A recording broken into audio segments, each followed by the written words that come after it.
Hello everyone. It's been a while since I've done one of these videos, uh, but it's been a while. Uh, Typical train seeker here, and today we're going to explore a bit of abandoned rail that it's an old friend of mine.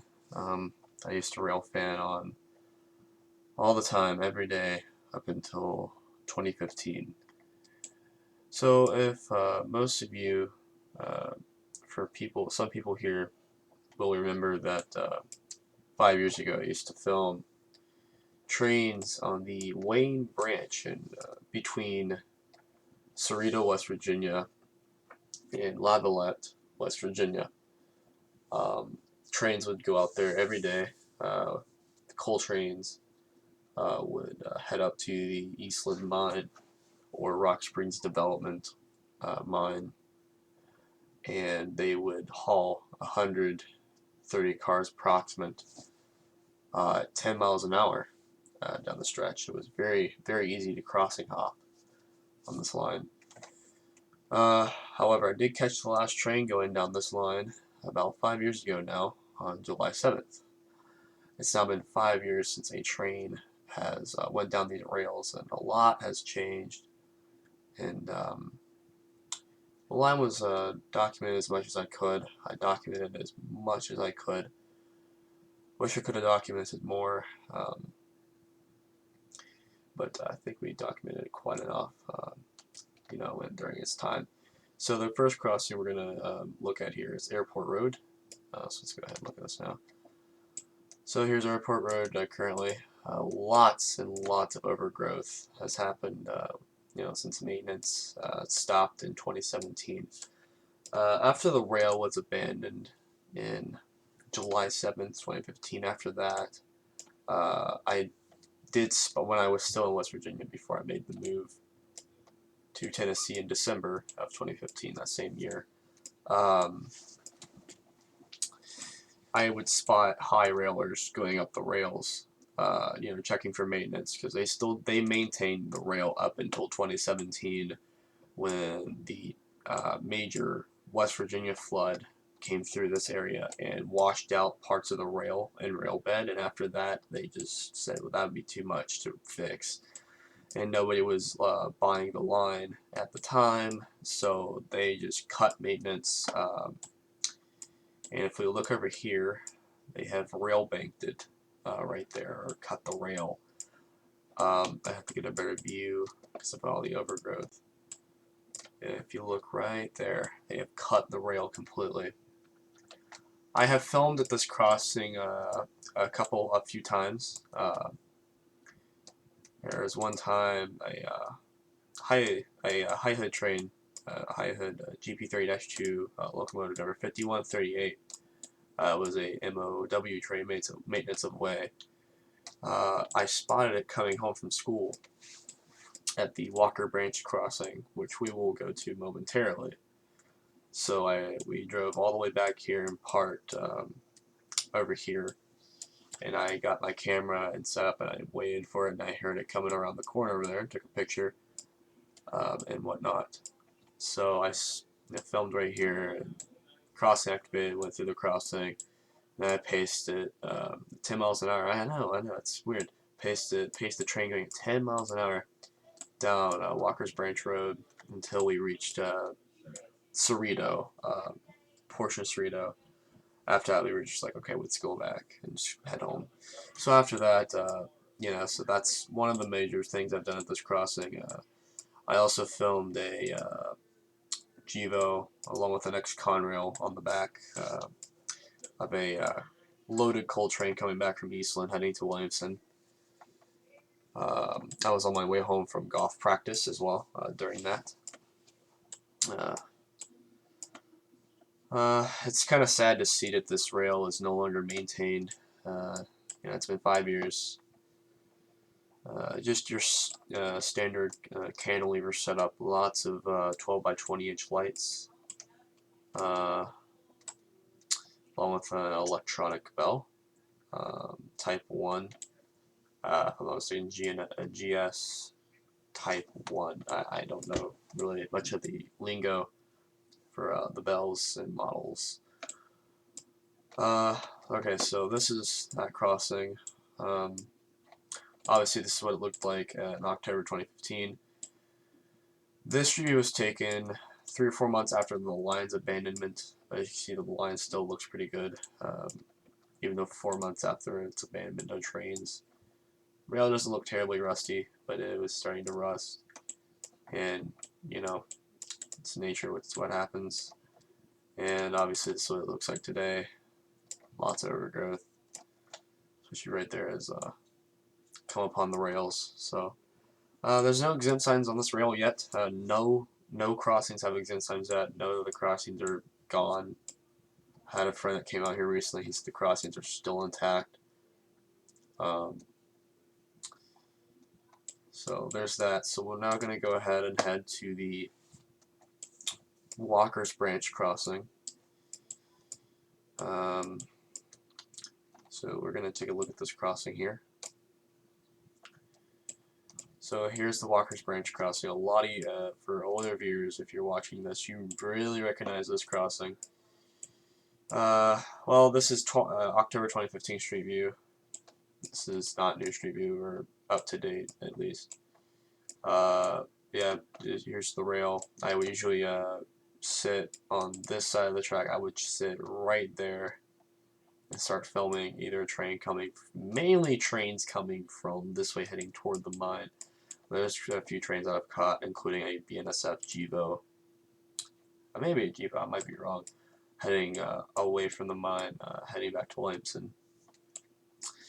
I have seen this crossing malfunction during rainstorms back in '09 a couple times where there was one time like both lights were blinking, there was no train coming, then there was one time where one light would stay on, the other one would, the flasher wasn't working, I guess, because I don't know, the relay wasn't working for the crossing, the flash.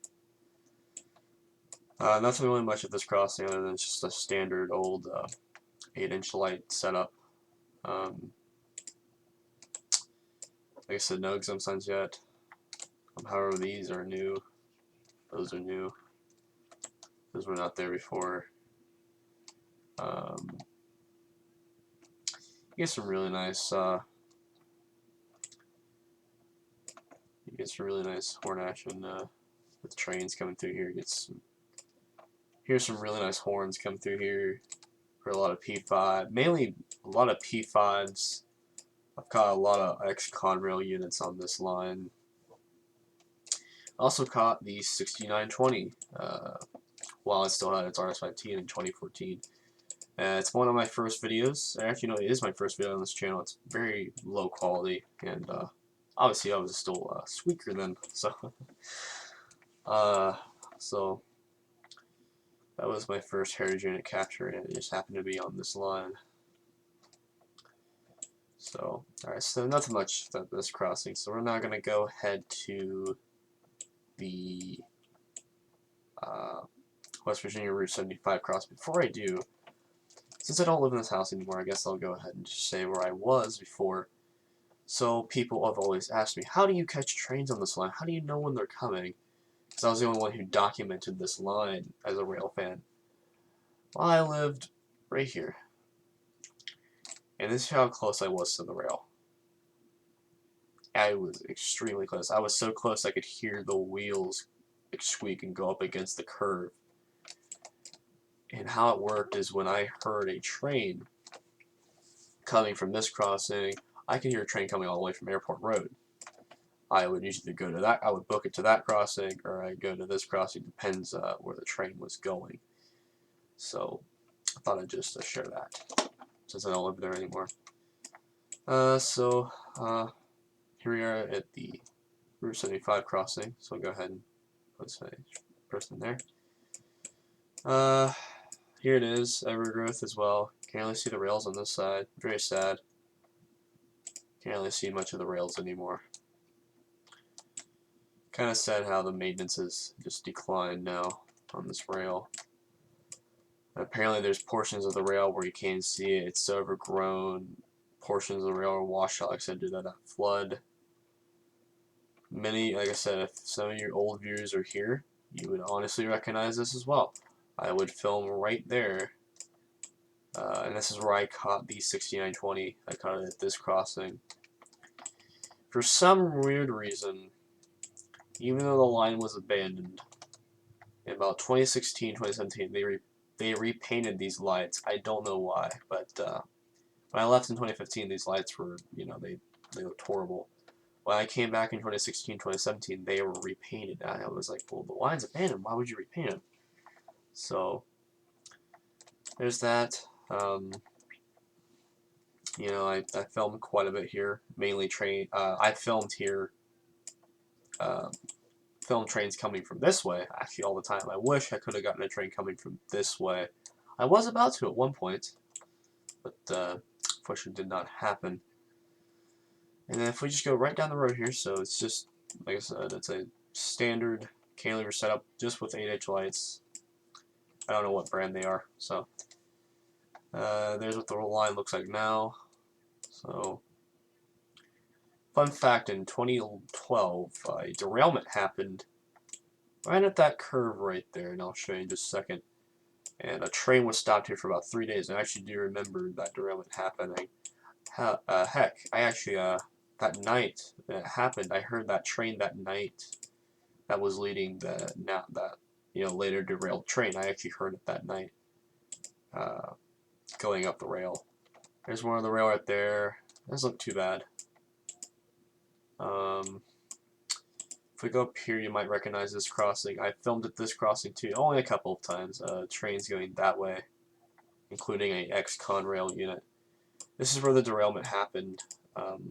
Main part of it, it derailed, about 17, 18 cars derailed on this curve. You see the pile of stuff from that derailment is still there, almost 10 years later, along with the rail. Well, they never took it away. Here's an old kind of crossing setup. I would sit right there, kind of a tight space, but I would film right around here. There was more, not overgrown land when I filmed here. And then on the other side, I have a cantilever, type of cantilever, with 12 by 20 inch lights. Along with this side, you have a Type 1 bell, along with 12 by 20 inch lights. So it looks like safe tran. And then there's heading towards the mine, and there's heading away. Another little fun fact, this little siding right here, there actually was a piece of mal equipment that sat here for about 7, 8 years until they closed the line. I just remember seeing it sit here quite a few times when I would go up the road. It's the rail, and it doesn't look the best at the moment. Little fun fact as well, another one. If you go back to 2014, little fun fact, if I'm not mistaken, that is a signal. That's where a signal sat at one point. Don't quote me on that. Put in the comments if I'm wrong. But this used to be the Wayne Secondary before this became a branch line back in the early, back in the 1800s, almost early 1900s. This was the Wayne Secondary that went from Kenova, West Virginia, to Roanoke, Virginia. But in the early 1900s, the rail line was cut to EastLynn, which it still has the cut at EastLynn today. This could have been a signal. I don't know what was here, but there was something there. I always theorize it's one of those signals that gives the clear to go. But yeah, I have filmed this crossing before as well. So there's that. Nothing too much to really look at here. Alright, we're going to go to the next crossing,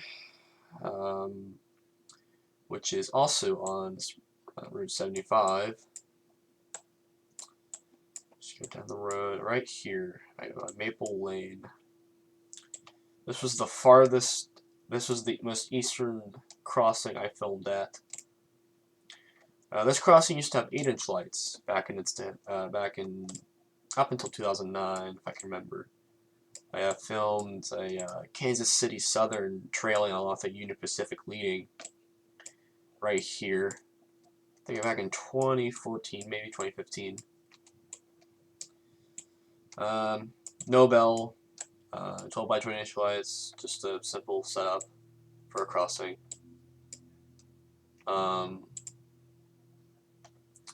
This review was taken about 4 months after the line was abandoned, so October 2015, if I'm not mistaken. Yep, that was right. Alright, cool. So, not really much to say about this crossing. I wish I could have gotten a train coming from this way, because look at this view. Look at this. Could have really gotten a really cool video of a train just peeking out of the woods. I was hoping one day that could happen, but never did. However, I do have a picture of my brother posing on the tracks for a senior picture. Right around here, actually. Right around there, if I'm not mistaken. And it was during when the line was still in use as well. I'm not sure what year it was, but it was certainly when the line was still in use. There's that. Like I said, nothing really much to say. If we go back to older review, if it does exist, yeah, 2007, you can see 8-inch lights, but still no bell. So, alright, we're gonna go to 2 crossings in Lavallette, West Virginia that I did not record, but I wish I did. I did try to record them out quite a few times, but unfortunately, all attempts failed. However, I have seen these crossings active before, as I have been stopped by trains here. So we're going to go to this one. This is the biggest crossing on the line. This is the biggest one. So you see there's minimal overgrowth, but yeah. You would see, I remember seeing one train. I went to the car wash over here when it was still in use. I remember seeing a train peeking out of the woods, and they would do a long southern style type of horn sequence. Like, they would honk sometimes up to 10 seconds for the long instead of the short. They would honk that horn a lot at this crossing. Like I said, this is the biggest crossing on the line. Cantilever crossing with all 12 by 20-inch lights. Like I said, I did want to film this crossing. I tried many times. Unfortunately, was not able to get to it. As an evo, or not evo, well, it could be. I don't know. Like I said, I'm not a really big bell enthusiast with this, so I don't know. So correct me in the comments if you want me to. If you want to. So, like I said, biggest crossing on the line. Like I said, I have seen this active quite a few times. Nothing really much to say here. So, that's really about it. And then we're going to go to our last crossing on the line. That's here in town. And this is a crossing that I really wanted to film because of a certain reason you're about to find out here. Because it has something fairly rare at this crossing. At many crossings you do not see anymore. So here we are, still on West Virginia Route 152, yes. Here's the right-of-way. See, it might seem like just a standard setup, but these used to have 8-inch lights. That's not the reason why. This is the reason why. This crossing has a very old no left turn light, and I have seen this active only 2 times in my whole lifetime. Unfortunately, I did actually take pictures of this signal once before. I have well, it says right turn, I'm sorry. I have taken pictures of this signal before with my old camera. However, I could not find those photos recently, so unfortunately they are gone. But like I said, I have seen this signal active, but unfortunately I never was ever able to get it on film. Here are the signals, safe tran, 12 by 20-inch lights, pretty basic. If we go on the other side, there's a siding. And yeah, it is overgrown here as well. I almost can't see it. There's like barely any ballast right there. But it looks like they repainted the lights again. Huh. I guess they're becoming a really big fan of repainting that kind of old stuff. I mean, it's nice, but really no use for it because it's an abandoned line, right? So yeah, there's a siding over here. Back in the day, there used to be it was an NNW or NS caboose that sat here for a long time, and I did see it. It sat all the way back here. if I can recall, I might be wrong, but there actually was an industry that was here at one point. Because none of these were here. None of these were here. But I think there might have been an industry here at one point, a small one. That's why that siding is here. But there could have been one. I might be wrong, though. But if we go back in time, yep, there's that caboose. They did get it off the line after a while, so you can tell road is pretty new. But if I'm not mistaken, there was an industry, some kind of industry here at one point. I remember seeing something like that. That was long time ago. So that's about it for this video. So this is, like I said, this is the abandoned Wayne Branch line. Starts in Kenova, West Virginia. Goes all the way to EastLynn, West Virginia.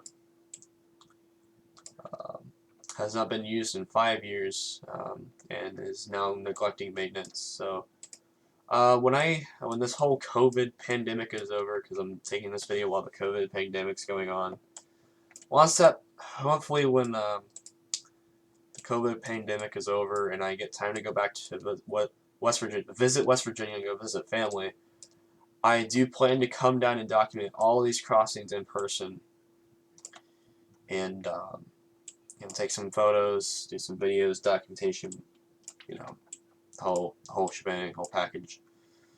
So we'll see what happens from there, but until next time, this is Typical Train Seeker, and I will see you guys later.